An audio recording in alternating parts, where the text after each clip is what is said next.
नमस्कार। Opinion post internet TV के इस खास प्रोग्राम खबरों की खबर में आपका स्वागत है।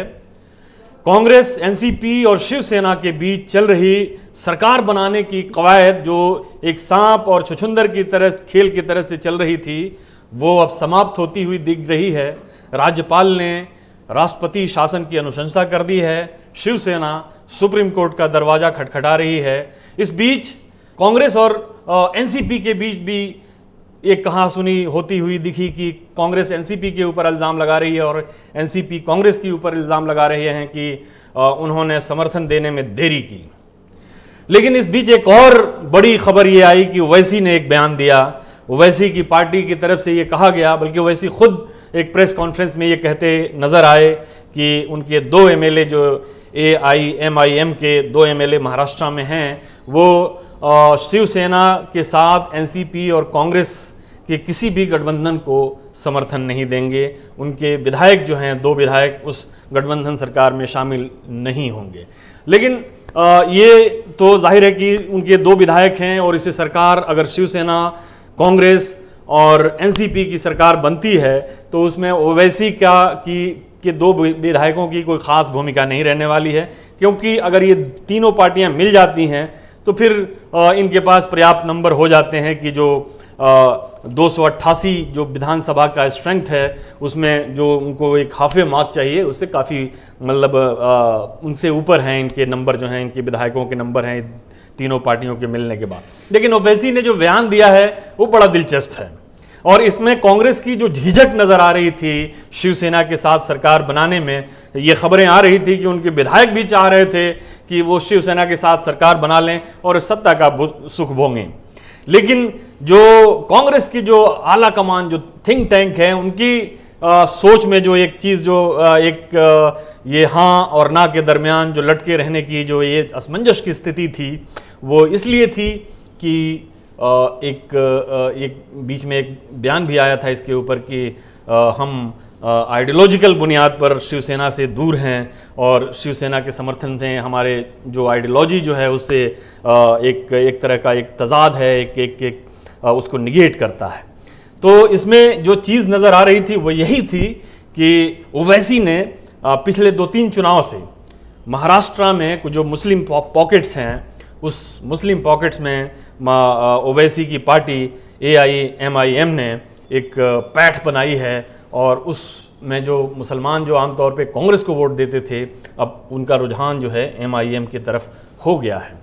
तो दूसरे क्षेत्रों में भी जो मुसलमानों की स्कैटर्ड आबादी है, खासतौर पे बम्बई में देखा आपने, समाजवादी पार्टी के साथ कांग्रेस का चुनावी गठबंधन था, एनसीपी गठबंधन था उसमें।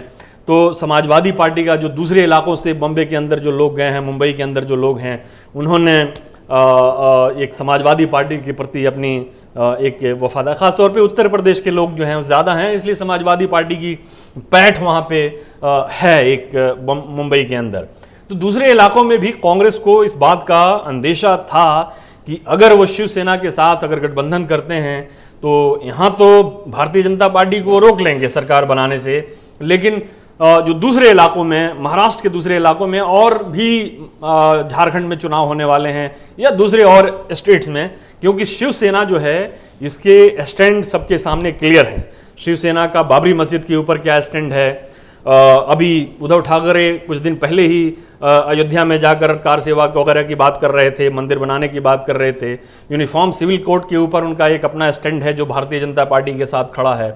इसके अलावा और भी जो बहुत सारे कंटेंशियस इश्यूज जो हैं, जो माइनॉरिटी से रिलेटेड है, मुस्लिम से रिलेटेड है, उसमें शिवसेना जो है वो भारतीय जनता पार्टी के साथ हमेशा खड़ी रही है। कांग्रेस को इस बात का एहसास है और कांग्रेस इस वजह से ये इसमें सांप छुछुंदर और हाँ और ना के दरमियान उसका फैसला लटका हुआ था। तो ओवैसी ने ये कह दिया, पहले भी कहा था उन्होंने कि हम जो है 2014 में, हम आपको याद दिला दें, 2014 में ओवैसी ने जो चुनाव हुए थे, ये लोकसभा के चुनाव, जिसमें भारतीय जनता पार्टी ने ज़बरदस्त बहुमत हासिल की थी, और उस समय भी उनके ऊपर ये इल्ज़ाम लगा था कांग्रेस की तरफ से कि ये वोट कटवा है, वोट काटने वाली पार्टी है जो सेकुलर पार्टी को कमज़ोर कर रही है, सेकुलर पक्ष को कमज़ोर कर रही है। तो उस वक्त भी जब ये चुनाव ख़त्म हो गए थे तो उनसे पूछा गया था ओवैसी से, असदुद्दीन ओवैसी से प्रेस कॉन्फ्रेंस में, तो उन्होंने कहा था कि हम सेकुलरिज्म के कुली बनना नहीं चाहते हैं।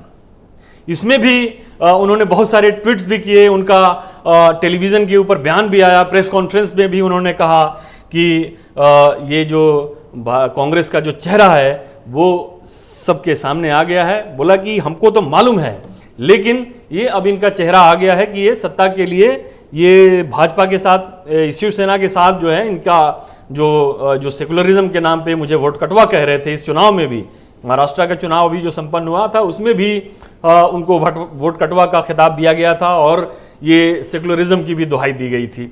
तो जाहिर है कि शिवसेना भी मैदान में थी, जो भारतीय जनता पार्टी के साथ उसका गठबंधन था, और कांग्रेस एनसीपी का अपना एक गठबंधन था समाजवादी पार्टी के साथ, और AIMIM का एक अपना छोटा सा गठबंधन था, और वो जो चुनाव लड़ रहे थे। तो उसमें इन AIMIM को कांग्रेस की तरफ से, कांग्रेस और एनसीपी की तरफ से एक वोट कटवा का खिताब दिया गया था, जिसे उन्होंने इस चुनाव ये जो नतीजे आने के बाद और ये सरकार बनाने की जो कवायद हो रही है, इसमें उन्होंने अपनी ये इस गुस्से का इजहार किया कि कांग्रेस जो है वो सेकुलरिज्म उसका बस इतना ही है कि वो दूसरों को सेकुलरिज्म का दर्श दे और दूसरों को कॉम्युनल करार दे। अब ये तो रही अब तक की बात। अब जरा ओवरऑल बात करते हैं कि ओवैसी के बयान में कितना दम है, क्या है इसमें। जो ओवैसी ये कह रहे हैं कि कांग्रेस ने जो है हमेशा ये सेकुलरिज्म के पीछे ये दूसरे पार्टियों को उसका सर्टिफिकेट दिया है, लेकिन असल में वो भी सेकुलर नहीं है, जो उनके कहने का मंशा था। हालांकि ये नहीं कहा कि वो सेकुलर नहीं है, लेकिन उनके कहने का मतलब जो है यही था। तो जहाँ तक और एक जहाँ तक ये मुसलमानों की बात है, कांग्रेस पार्टी को मुसलमान हमेशा से कांग्रेस का साथ देते आए हैं, कांग्रेस फॉर ग्रांटेड लेती आई है हमेशा से। कांग्रेस को मुसलमानों को इस बात की तोहमत भी उठानी पड़ी कि कांग्रेस के तुष्टीकरण करती है मुसलमानों की, और मुसलमान वोट बैंक भी है। ये दो तोहमतें जो हैं उसके ऊपर, मुसलमानों के ऊपर ये हमेशा से भारतीय जनता पार्टी की तरफ से ये लगती रही है। लेकिन इसमें ये अगर वोट बैंक हैं और इनको तुष्टीकरण किया गया है, तो कांग्रेस के ही टाइम में बहुत सारे कम से कम 2 कमीशन ऐसे बैठे जिन्होंने अपनी रिपोर्ट दी।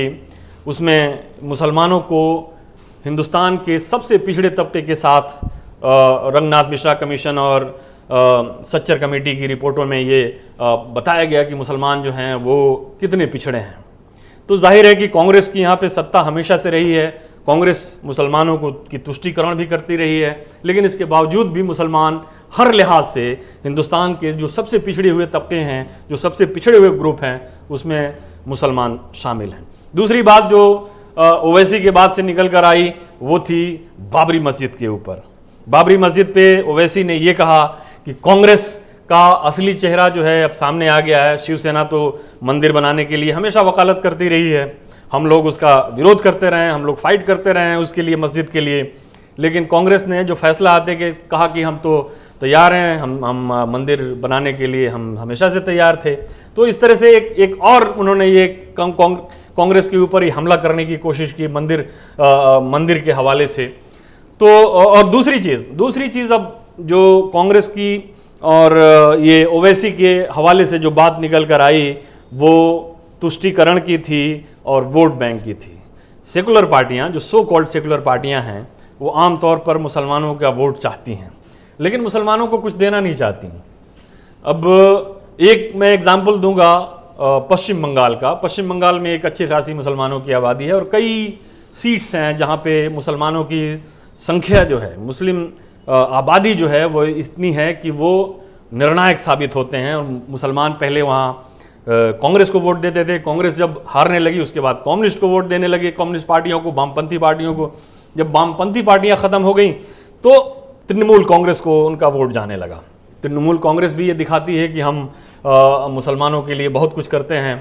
और ममता बनर्जी जो हैं वो कभी दुआ मांगते हुए नज़र आती हैं और कभी मतलब हर तरह से अपना ये जाहिर करती हैं कि वो मुसलमानों के साथ हैं। लेकिन जब चुनाव आया तो बंगाल में कई क्षेत्र ऐसे हैं कि जहाँ की मुस्लिम आबादी 50% के ऊपर है, वहाँ मुस्लिम उम्मीदवार आमतौर पर जीतते आए हैं।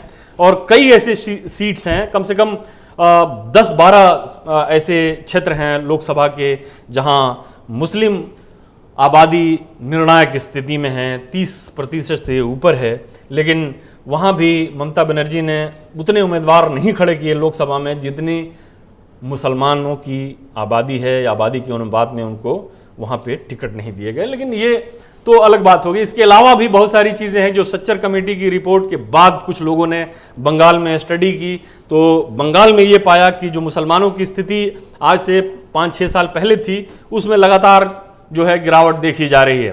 तो ये सेकुलर पार्टियों की जो है वहाँ पर स्थिति है। और मुसलमान जो हैं उनको इसलिए वोट बैंक कहा गया कि वो भारतीय जनता पार्टी को रोकने के लिए वोट करते रहे हैं, कभी कांग्रेस को, कभी क्षेत्रीय दलों को, कभी किसी भी पार्टी को, कभी किसी।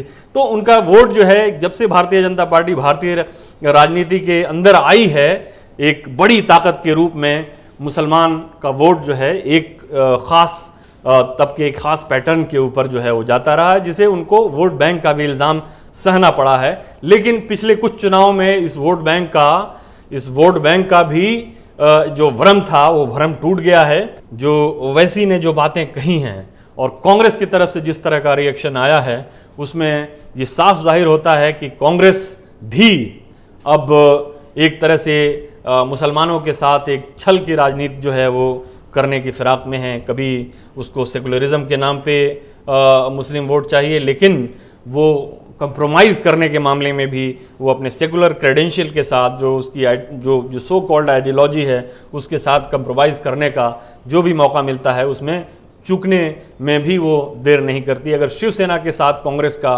अगर गठबंधन होता है तो ये एक कांग्रेस की इतिहास में एक बड़ी घटना कही जाएगी। और कांग्रेस का एक सॉफ्ट हिंदुत्ववादी जो एक विचार की बात की जाती थी कि कांग्रेस जो है वो सॉफ्ट हिंदुत्व की तरफ जो है के पथ पर चल रही है, वो सॉफ्ट हिंदुत्व का एक तरह से कह लीजिए कि एक पूरा खुला एग्जाम्पल और खुला उदाहरण उसके सामने आ जाएगा।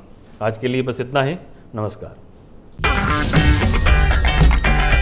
अगर आपको हमारा वीडियो पसंद आया हो तो इसे लाइक करें, हमारे चैनल को सब्सक्राइब करें और हाँ, बेल आइकन दबाना ना भूलें ताकि आप तक हमारे वीडियो की नोटिफिकेशन पहुंचती रहे।